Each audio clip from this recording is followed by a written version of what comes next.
Hello, friends. What a joy to be in your homes, rooms, offices, wherever you are right now, wherever you're watching from. I'm so glad to come into your space. This is your host, Nike Adeyemi on Real Woman with Nike Adeyemi. Today, it's an interesting one that we'll be looking at.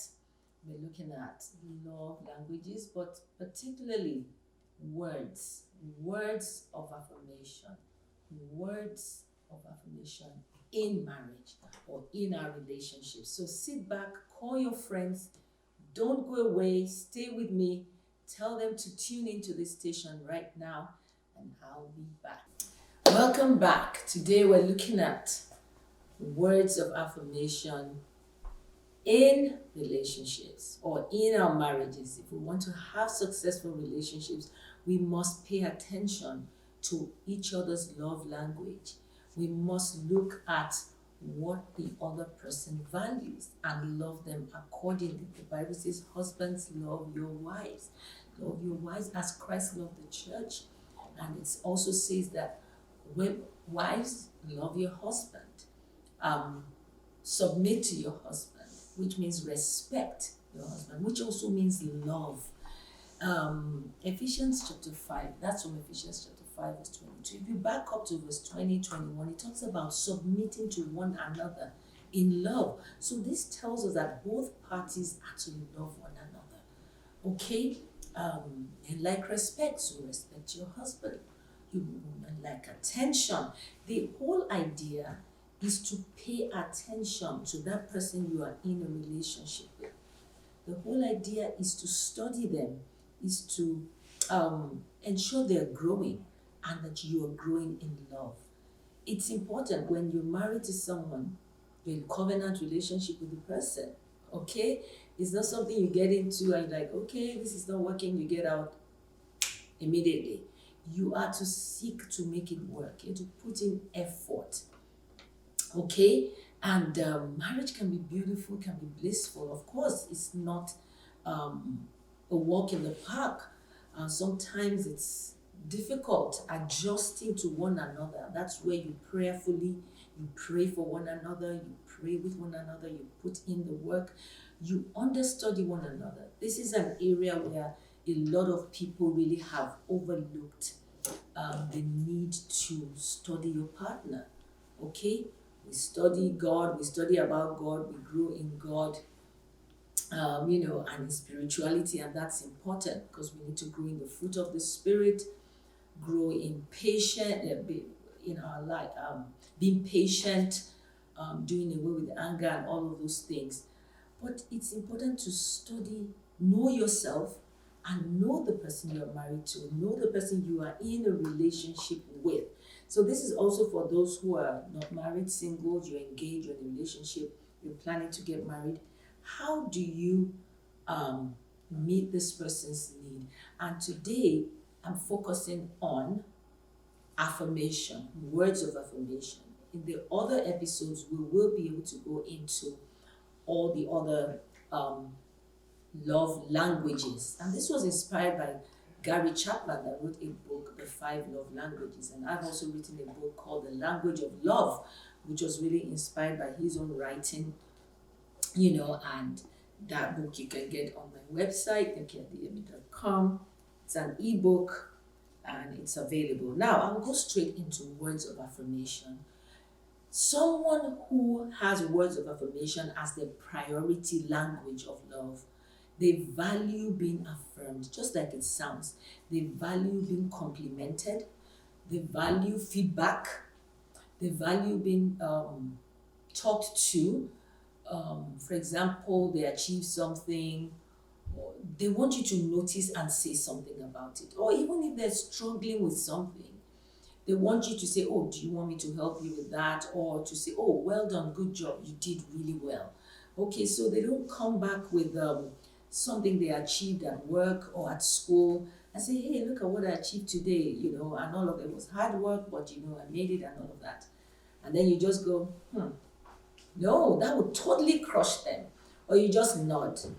And to you, you feel that nod is a nod of approval, you feel it's a nod of affirmation, but you've got to verbalize it, you've got to say it, because words is their love language. That's their love language. It may not be your love language. So, as a man or a woman who is married, your husband's love language may be words of affirmation, but you don't do much of words. You are someone who believes more in action and less talk, and you talk less, but you believe in acts of service. You believe in doing stuff for him, helping him sort things out, and that is good, and he's okay with that. But he's not happy, he's not fulfilled.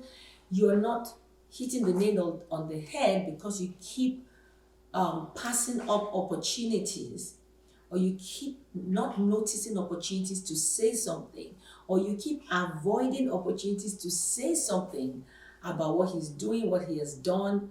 You keep overlooking or sidestepping opportunities to affirm him or to affirm her. You see, you're not doing it deliberately, but they might take it personally. Even if they don't take it personally, it affects them because words matter so much to them. So look at it. Once you discover that, you've got to make effort to love your spouse, love that person you're in relationship according to that language of affirmation. Even when you look at your children, your child or your children, you pay attention. There may be that one child who really likes to be affirmed. That child who says, are you proud of me, mommy? Are you proud of me? My youngest daughter used to say that when she was a whole lot younger. And I would tell her, yes, I'm proud of you. I didn't know that her love language, one of her love languages was words of affirmation, but I would respond and say, yes, I'm proud of you. This is amazing. When she would get a very, good mark, a score in her test or whatever at school. And I would say, yes, I'm proud of you. And so I always try to make sure that I remember to say that even before she says, are you proud of me?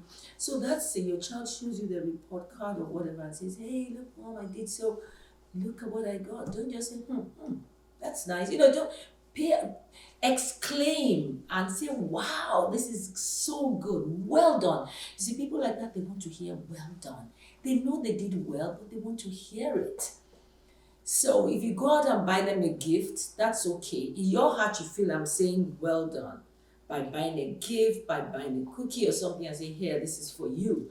But they may not interpret that as love because you have not said what they want to hear.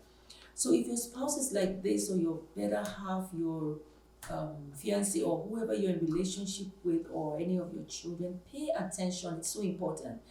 Don't think to yourself, oh, why are you always needing validation? Why must I always say I love you? Don't you know I love you? Why must I always say it? You have to always say it because they want to hear it. That's just their love language.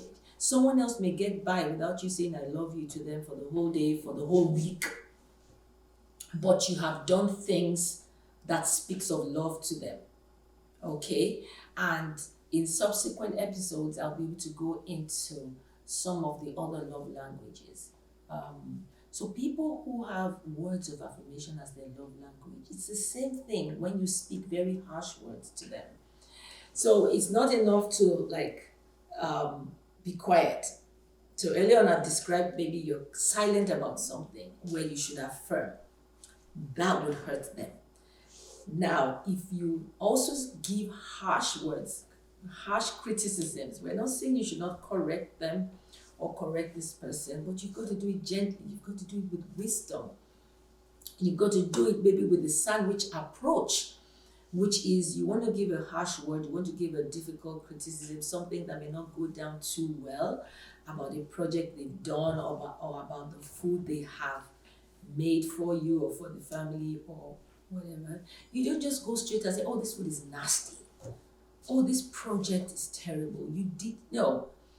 You want to correct them. You want to let them know that they didn't really do that well. You want to point it out so they can do better. I think it's best to Use the sandwich approach, which is to look for something good to compliment about them first, whether about that project or whether even about them. So you can say, look, I know how hardworking you are. I see how you work night and day, or I know how hard you worked on this project, or I know how you put your best into this. Even though you may not have gotten the full recipe, and all that, but you really struggled with it in the kitchen. I could see how you put in effort, Or there's one thing about you, you always put in effort, And then the next thing coming, they probably already know that, okay, what is it? And you could do better, you could improve a bit if you just, maybe you added this or paid attention to this recipe more, or, and then, but nonetheless, it's amazing. I just want to help you to go to the next level. How cool is that? So you've made a pleasant statement, an unpleasant statement as the second statement, and then you wrap it up.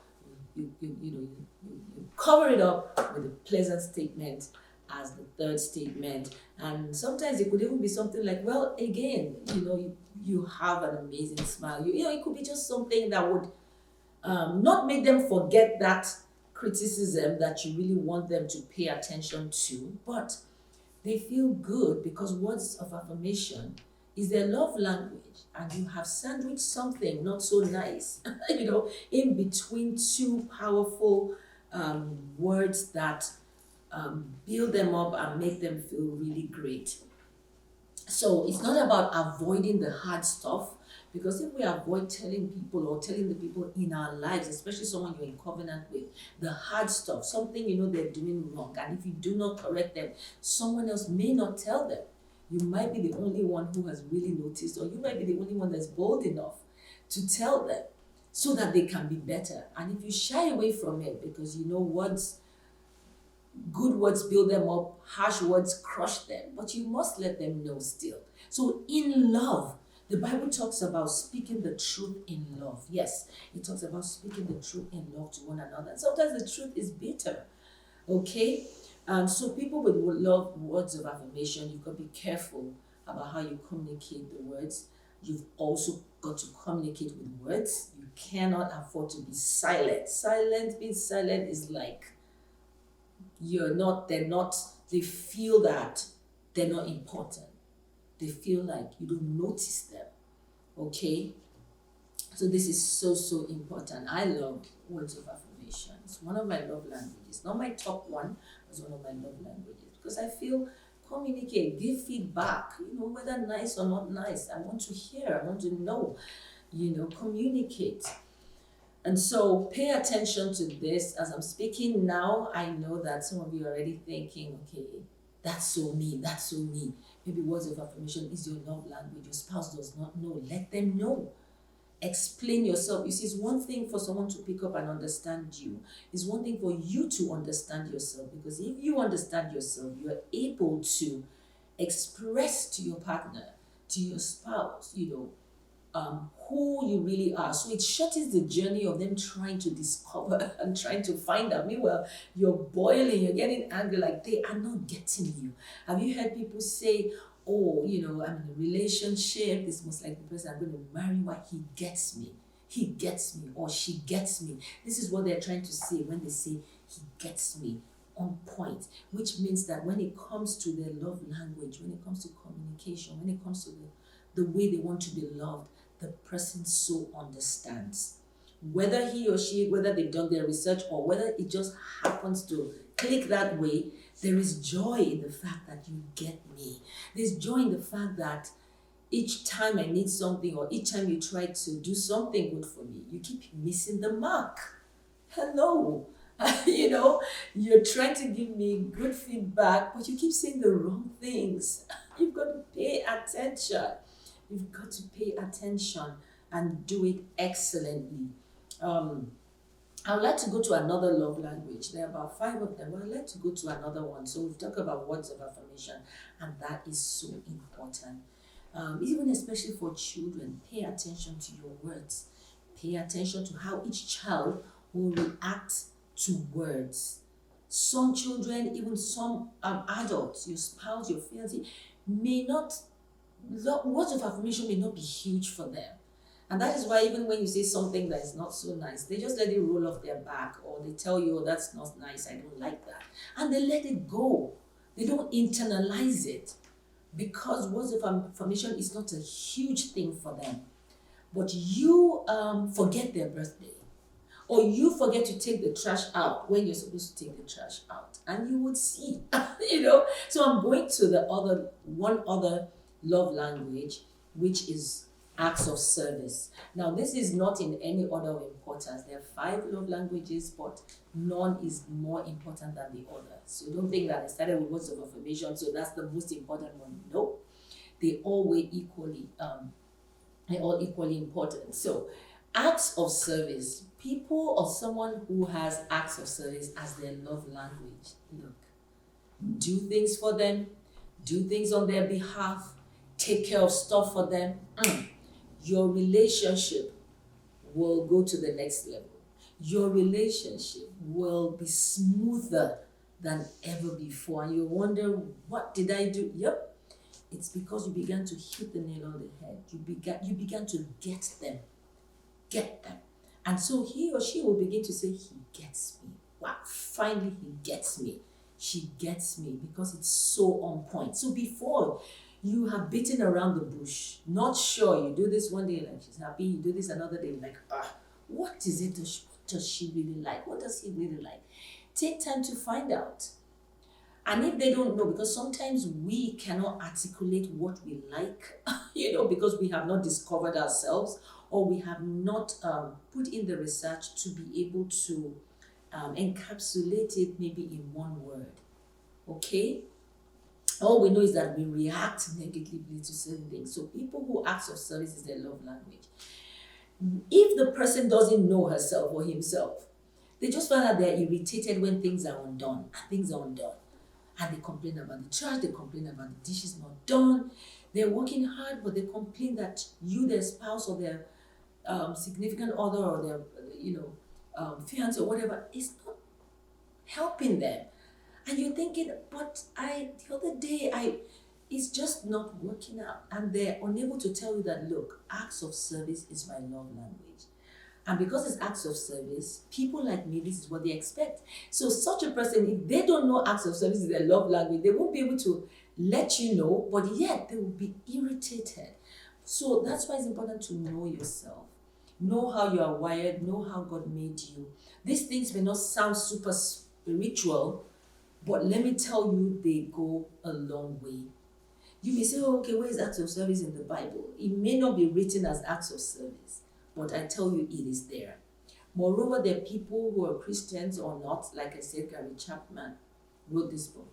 There are people who have done research, and they have come up with tools and resources like this to help us, in addition to the word, and it is not contrary to the Bible. It is not contrary to the word of God. They are tools that help our mind, that help our emotions, and our spiritual lives as well. So you see, you can pray for this marriage to be better. Lord, I'm praying for my husband, I'm praying, but you keep doing the wrong things. I mean, what you're doing is not bad, but you keep not getting him. You keep not hitting the nail. You keep missing the mark because you don't understand him, yet you are praying. And after you've prayed, maybe you will stumble on a book that will be an eye-opener. Maybe you will stumble on Real Woman with Nikki Adeyemi on TV and realize that, oh my God, this is what I have needed. So these are tools that I'm giving you. So acts of service, people like this, when you do stuff for them, they're on cloud 9.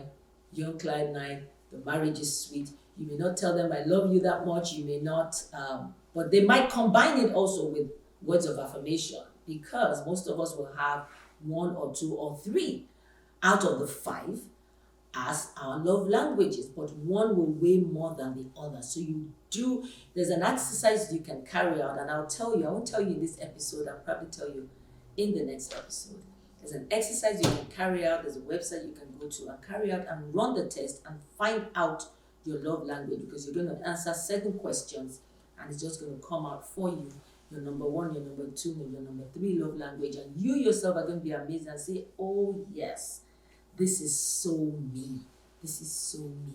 And so you're able to love on yourself, you're able to let other people love on you the way you expect them to love you. So people will acts of service. um, you fill out a resume for them, you see something online, you know they're looking for a job, and then you stumbled online on an advert for a particular job that is in their field, or it's not in their field, but you think it would be good for them to apply. You send them a message and say, hey, here's the link. You don't even say, oh, I saw this place online. And you say, I saw this online, here's the link, check it out. I'm telling you, you've done amazing just by forwarding that link.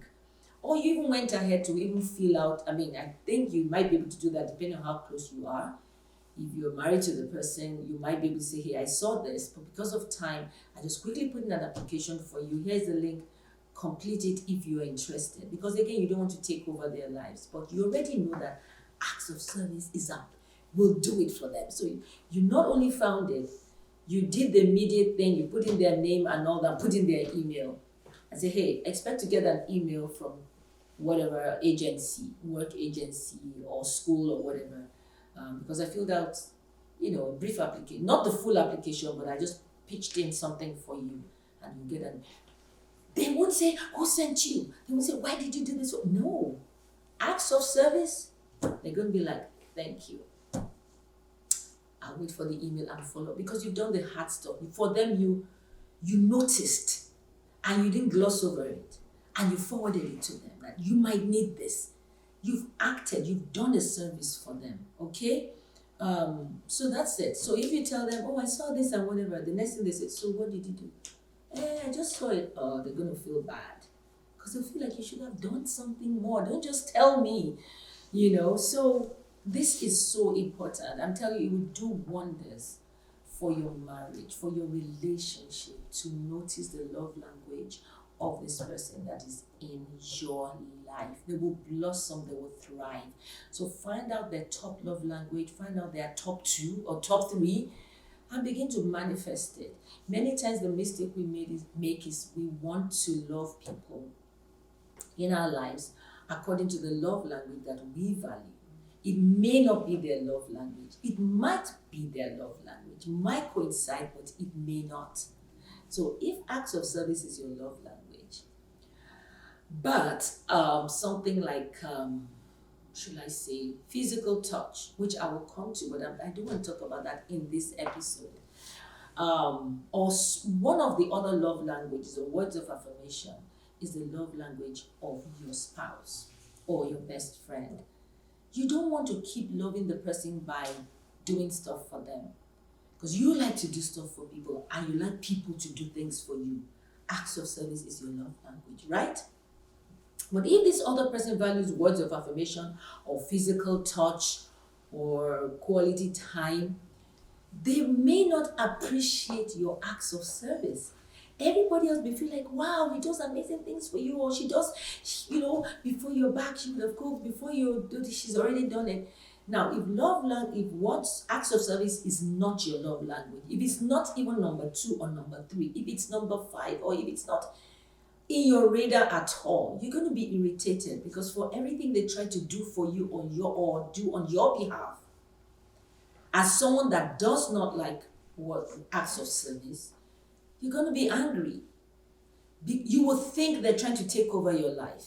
You're going to be like, why? Okay, why didn't you just tell me you saw a link? Why did you go and fill it out for me? Who sent you? And because you like to help, you're going to feel bad.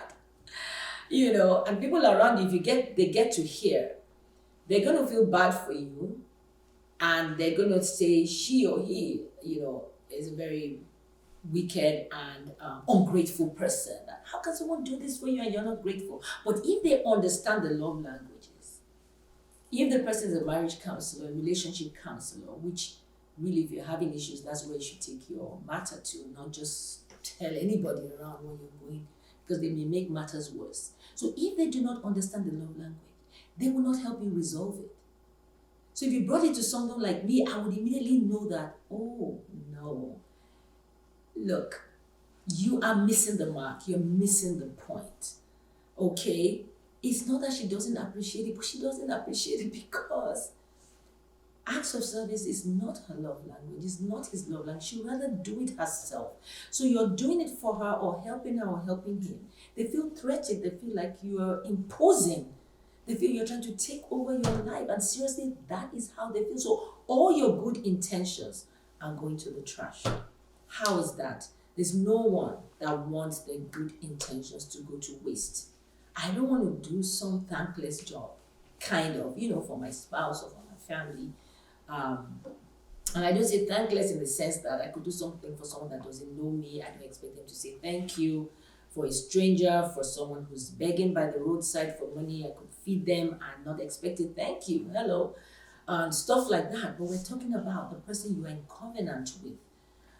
So study to find out what their love language is so that you can hit the nail on the head every single time. So friends, we've talked about 2 love languages in this episode. Stay with me this time next week. Tune in so that you can listen to the rest and so that you can get that tool, that website and that tool, that resource that you can go find out what your love language is so that you can begin to release targeted love, specific love to your significant other, to your spouse, to your children, in the way that they will realize that you get them and your marriage will soar to the next level. So till I come your way again, keep shining. God bless you. Don't forget to follow me on Instagram, Twitter, Facebook. It's simply at Nike Adeyemi.